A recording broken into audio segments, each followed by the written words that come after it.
نحمدہ و نصلی علی رسولہ الکریم اما بعد السلام علیکم ورحمۃ اللہ وبرکاتہ۔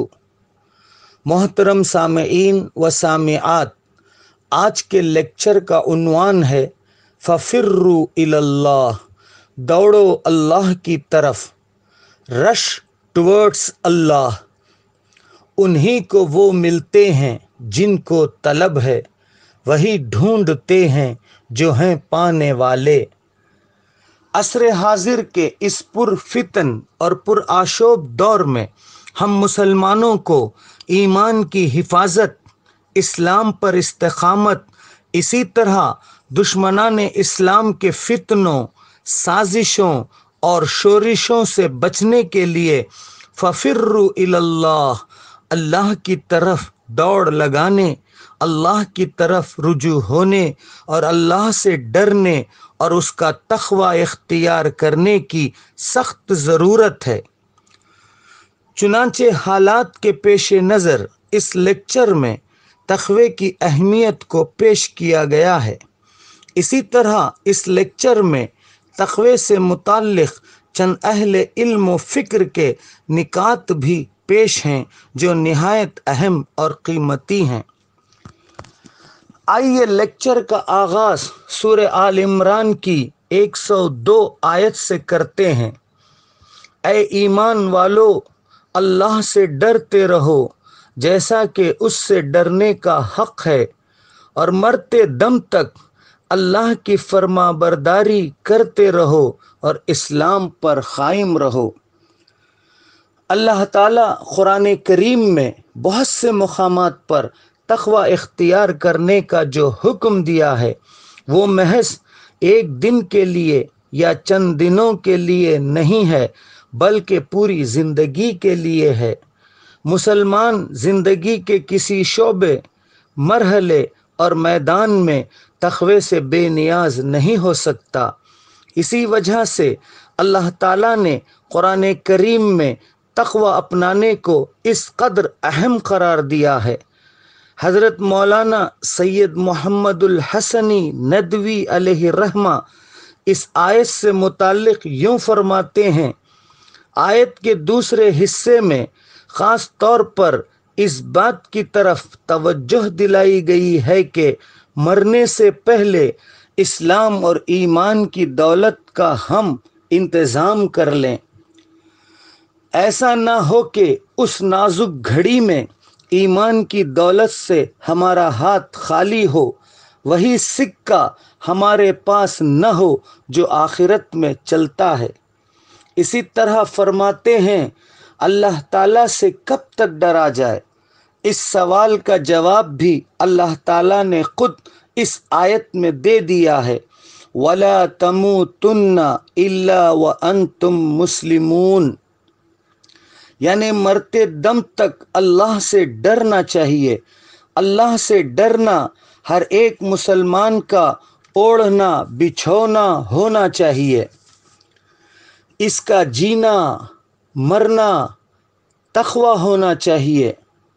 وہ خلوت میں بھی اللہ سے ڈرے، جلوت میں بھی اللہ سے ڈرے۔ لغت میں تقوی بچنے اور رکنے کو کہا جاتا ہے، یعنی ان تمام باتوں سے بچنا اور ان تمام کاموں سے رکنا جو نقصان دہ اور ضرر رساں ہیں۔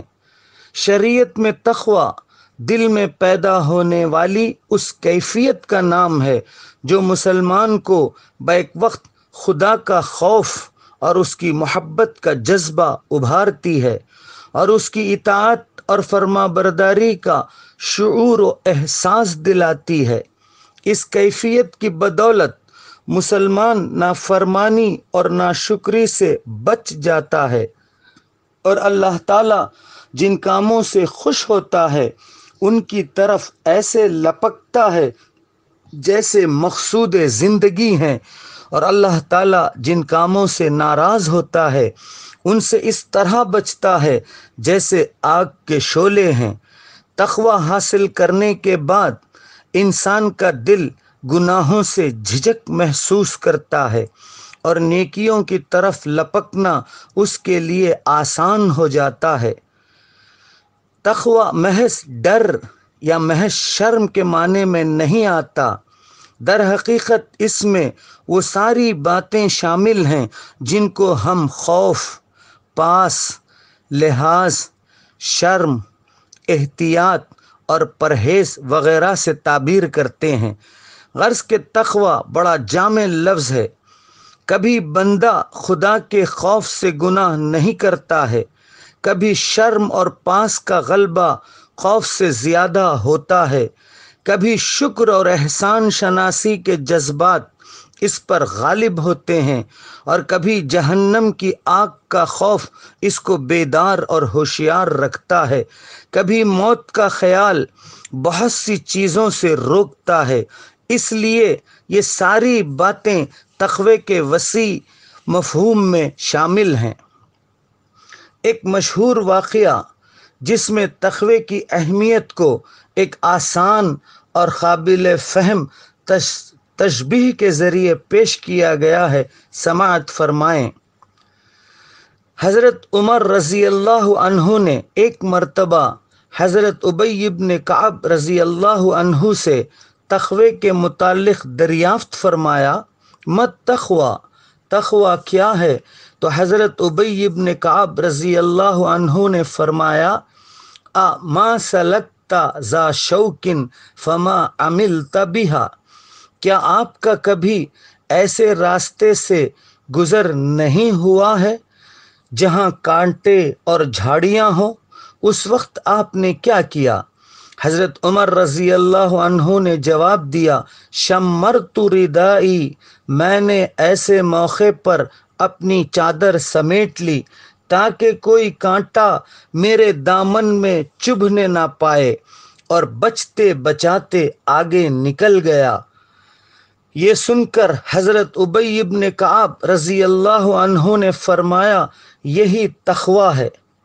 اس کی تشریح مفسر قرآن و داعی احسان حضرت مولانا سید شاہ صبغت اللہ بختیاری علیہ الرحمہ یوں فرماتے ہیں، دنیا میں آدمی گناہوں، معصیتوں اور نافرمانیوں سے اس طرح اپنا دامن بچا کر نکل جائے کہ دین کی نافرمانی کا کوئی کانٹا بھی چبھنے نہ پائے، اور فرماتے ہیں کہ مسلمان کے دل و دماغ میں یہ بات بیٹھ جائے کہ وہ اللہ کے جانتے پن اور اللہ کے دیکھتے پن میں ہے۔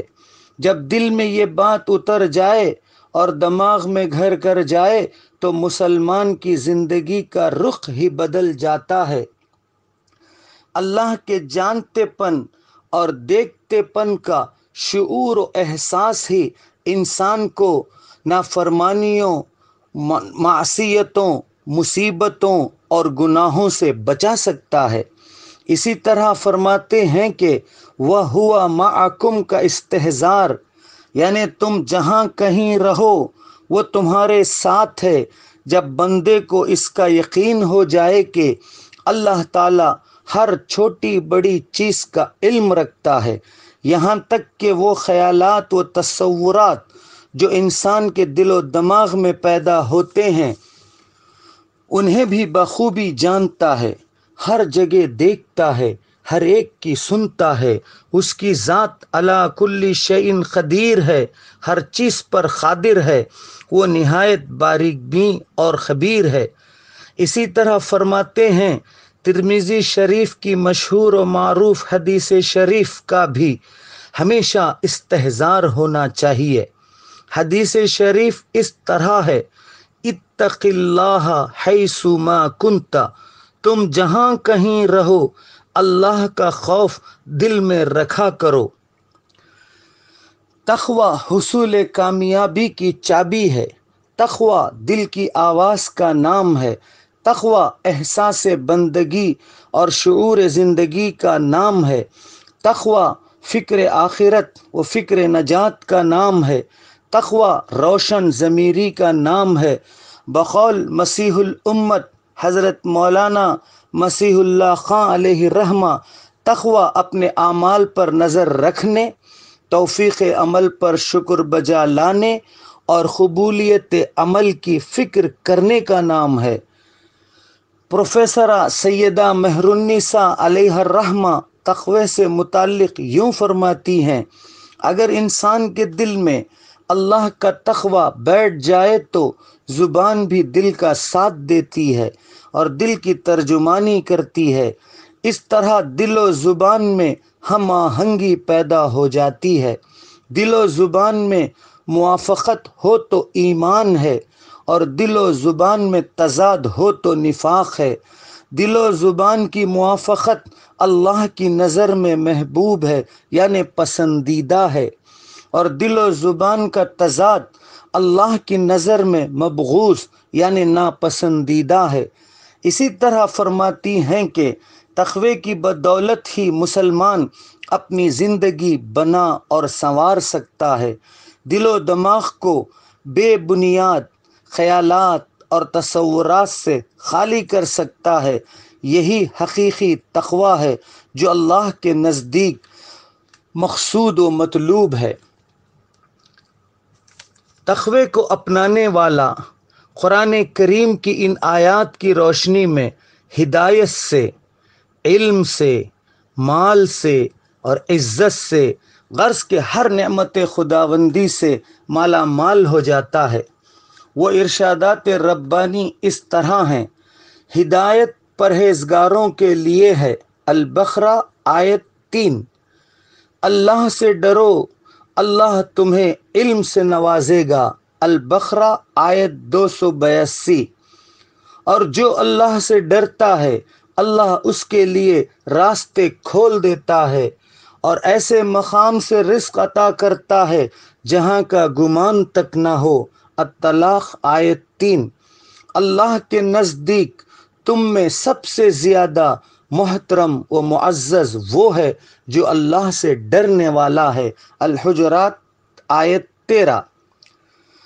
لمحے کو زندگی کے لیے کم نہ جانیے، لمحہ گزر گیا تو سمجھیے صدی گزر گئی۔